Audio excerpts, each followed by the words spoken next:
এভাবে প্রতিদিন আমার বাবাইকে একা রেখে কিন্তু আমার একদমই যাইতে ভালো লাগে না। আর এখন কিন্তু আমাকে যাইতে হবে কলেজে, কারণ আমার কলেজে পরীক্ষা চলতেছে। সো হ্যালো এভরিওয়ান, তোমরা সবাই কেমন আছো? তো আশা করি সবাই ভালো আছো।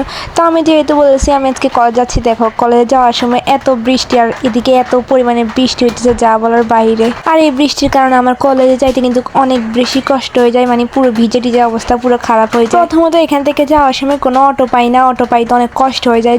আর অটো পাওয়ার পরে কিন্তু চলে যেতে হয় জোনাকি বাসে, আর তারপর 1 ঘন্টা বসে থাকতে। আর দেখো বাসে কিন্তু কোনো লোক নাই। আর এদিকে দেখো আমার বাবাই আমার মুখের অবস্থা ঠিক কেমন করছে, পুরো নখ দিয়ে পুরো ছোলাই দিছে। তো যাই হোক, এখন শুধু চিন্তা কখন যে বাসটা ছাড়বে। আমার এদিকে পুরো লেট হয়ে যাচ্ছে, বৃষ্টিতে পুরো অবস্থা পুরো খারাপ।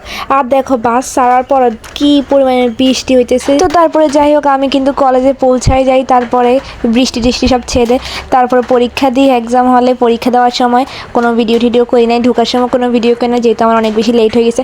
আর এখন এক্সাম দিয়ে কিন্তু এখন বাইরে আমি আর আমার বান্ধবী একটু মজা করতেছি, বৃষ্টিতে একটু ছাতা নিয়ে একটু হাঁটাচলা করতেছি। তো আমাদের যেহেতু আর কোনো কাজ বাজ নাই, পরীক্ষা অনেক ভালো হয়েছে, তো সেই আনন্দে আমরা একটু হাঁটাচলা করতেছি, একটু মজা করতেছি, একটু ভিডিও করতেছি, আমার বান্ধবী একটু ছবি তুলতেছে। পরীক্ষা যেহেতু ভালো হয়েছে তাহলে একটু মজা করাই নিয়ে ভালো। তো যাই হোক আজকে কিন্তু আমার পরীক্ষার ব্লগ কিন্তু এখানে আজকে শুধু পরীক্ষা দিতে যাওয়া নিয়ে একটা ভাবছি যে একটা ব্লগ বানাই।